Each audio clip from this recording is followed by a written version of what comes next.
Hey gang, it's Chris Angel coming at you with Chaz Wilson from Master Networks. Chaz, it's episode 6. I'm ready to go. I mean, we're talking about team building today. Yeah, that's where it starts, right? Everything that I have of significance in my life has come through relationships and building. Yeah. You don't do it by yourself, right? So team building is a discipline. Yeah, I mean, you say that we don't do it by ourselves, but I think the reality for most entrepreneurs or business owners is they're very isolated where they are, and they're either afraid to ask for help, or they don't know where to find people, or they think it's going to be too expensive. Like, break that down for me. Well, I mean, all of those things are in some ways true. Yeah. If that's what you're thinking, right? If you think people are expensive, they will be. Right. But I've always found that when I've hired great people, brought them in, and it's not always about hiring. Right. Mm-hmm. If I'm a solopreneur, freelancer, I'm always working with other vendors, other partners, et cetera. Mm-hmm. And I need to treat that like as if I was hiring somebody, because I'm putting my name behind that. Mm-hmm. I'm referring or I'm working with them. Right. Yeah. But I've also found that hiring people brings more revenue. It just naturally does. It brings more expansion. It brings more energy. It brings all those things. I always find, actually, when I find that I'm getting frustrated isn't the right word, and I don't know what the right word is, but I'm anxious or whatever it is about our expansion or our growth. I look to hire. I look to expand. I look to build the team every time. Fascinating. Wow. That is so interesting. I think I go to like ideas. I go to strategy. I go to planning, and I think it's something as I've brushed off the networking skills, because look, starting my own thing 6 years ago, working out of my home office, it's isolating, man. And I've gone to planning and not to people. But now as I'm starting to brush off the skill, right, of connecting with people, you're right. I'm finding like renewed energy, renewed vision. Totally. Yeah. To me, the answer is always who, not what. And I think the who is what I'm always looking for. And they add energy, they add ideas, they add strategy. I mean, I was just this morning, I had an idea. Because we're not short of ideas and strategy. I mean, I'm always doing that, but right. So I came in this morning. I probably was thinking about this while I was sleeping. That's what entrepreneurs do. We solve problems while we're sleeping, right? So I come in this morning, and I had an idea, and I shared it with one of the team members here, and it was amazing how that idea got multiplied. And I think if that person wasn't here, that idea wouldn't have been multiplied. Maybe it would have, but not as fast. Yeah. And I am always looking for who. I'm always expanding that. Where do you feel like people break down in the process? So let's say I'm like, okay, I'm open to this idea. Like, I'm going to go out and I'm going to find whether it's people to support me or people to hire. Where do people fall down in this process? I think it starts there's several things, but the first place is the mindset. And I want to bring this up. This is a key point.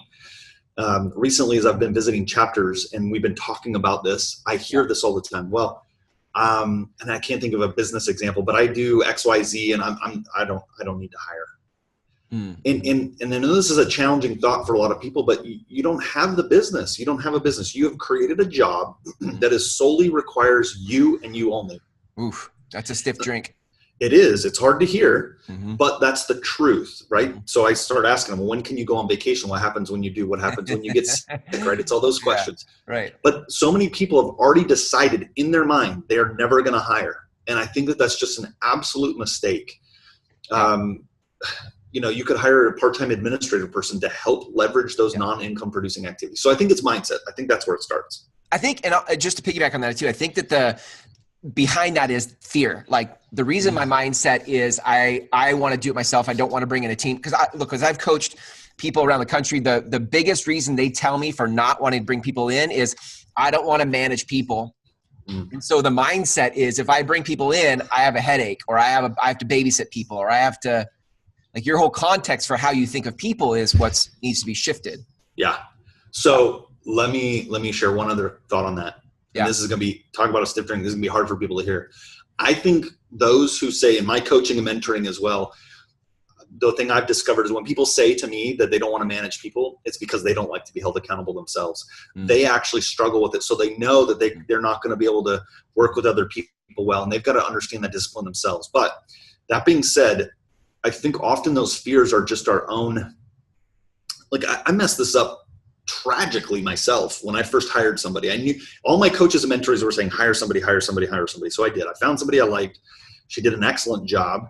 I actually went to a networking meeting, and the person in the group sold gift baskets, and she said, In a few weeks, it's Administrative Assistance Day, which I didn't even know that existed.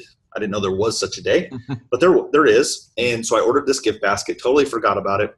One day I wake up and I come in the office and I realize my job had now become giving this talented person something to do every day, because I wasn't creating systems and processes and so forth.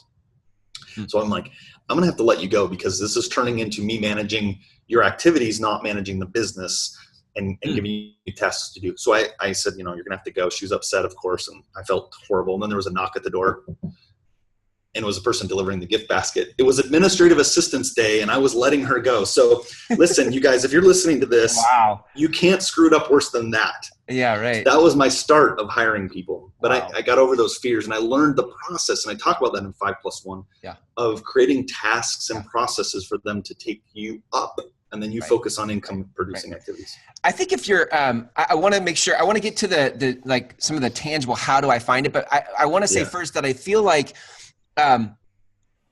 if you can take money off of it, because that's where most of our scarcity comes from, is the conversation of money. If you can take money off the conversation for a minute and just let your brain or your mind, your vision go down the road and go in the best case scenario, what kind of a difference do I want? What kind of impact do I want?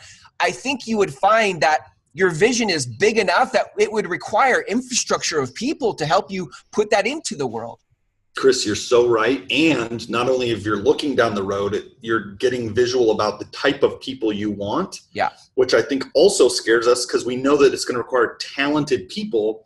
And then we think, oh my gosh, I'll make this statement. And this comes from one of my great mentors as well, who said this, and he runs a very, very successful company. And he said, one of the first challenges I had mentally in hiring people is that they might figure out I'm kind of a fraud.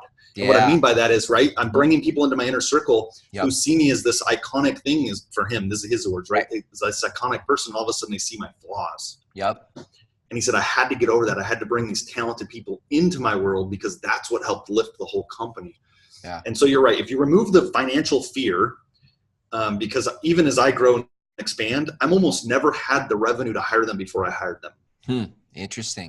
I keep thinking that I'm going to get to that place where I've got all the revenue to hire them and then I'll bring them in. It almost never happens that way. Wow. Well, okay. So I've dealt with my mindset. I've let my vision go wild, and I'm like, okay, I really want to put my contribution out there into the world. Like, how do I start to tangibly find the right people? So first you have to get clear on what you need. And so one of the things that I tell people to do is you get a sheet of paper. I talk about this in the book. You get a sheet of paper, you set an alarm every 15 minutes, it goes off, you write down what you're doing and the dollar associated with that task, meaning it would cost, I could pay somebody $10 an hour, $12 an hour to do that. And after 2 days of doing that, you'll have a job description. Everything that's not income producing, there's your job description. Then you put that out to the world. You describe that type of person to the world, and particularly to your network. This goes to the whole power of having a network. And let me just tell you quickly, I've hired 4 people in the last 3 months. 2 of those people came directly from my network. One came from another employee who's in a networking chapter with them, in a Master Networks chapter. The other came from a member of Master Networks, but then both of them brought the other people. They said, I love this opportunity, but I know somebody else that would be good at this too. I don't use job sites. I just don't. I go to my network because those are people I trust. They want to send me good people. And so I get the job description, I get the missing person report out, and then I interview because my network sends people to me. I love the idea of not only having the job description, like tasks, the things that you would be asking them to do, but I also like the idea of having like their human qualities. Yes. I think your network then knows they can immediately think. They may not know what the skill set is somebody has in their life, but they're like, oh, that person is exactly the characteristics you described. And this is a great segue, because I know in the next episode, we're going to talk about one I think is one of the highest attributes that people will look for. And I just proved that in one of our last chapter meetings. But you're right. It's describing those characteristics and those attributes of what you're looking for. So when somebody reads that, they go, oh, I know that person. Yes, that's it. And then they send them to you, right? And that's so key. Yeah, because if you just list out the tasks, they may not know what people do, and that's actually probably the task is only one thing you're looking for. It's only one part of what you're looking for. I think if you're really going to build a team building, you want to have a good culture. That may be for another time, but No, I love it. Actually, I'm in the middle of writing my third book, and in there we talk about that it's attitude and skills, and the skill part is what can be taught. The attitude part, though, is different, and that is probably what we'll talk about in the next episode. I love it. That's good. Well, that's a good segue, Chaz. Anything else you want to add to the end of this session, this episode? Yeah, here's the last thought I would leave with this is you have fear about hiring. I get it. I always second guess, even after I know this is the right person. I make the offer. I still second guess. I second guess what it's going to cost, all of those things. Here's the point. Do it anyway. Right. If they're the right person, you need it, and you want to expand, I would rather go out of business expanding than contracting. So expand, do it. You need to. I love it. So good. Chaz, people listening to this, they're not a member of Master Networks. How do they learn more about it, become part of a chapter, et cetera? Yeah, you should become a part of Master Networks because we talk about this stuff week in and week out. You can find it online. But go to our website, masternetworks.com, search for a chapter. You can reach out to us through our phone number that's on the site or on there. If we don't have a chapter in your area, don't worry about that. Reach out to us. Tell us you're interested. We have virtual success coaches that will hold your hand, walk you down the path to launching your own successful networking group. I love it. It's been really great for me. I'm glad I opened my own chapter just recently. It's been amazing. I highly recommend it. It's super good. So I love it. In the next episode, gang, those of you listening, we're talking about impact. I can't think of one person that doesn't want to have impact in the world. And that's what we're talking about in the next episode. Chaz, thanks for another great one. We'll see you next time. Thanks, Chris.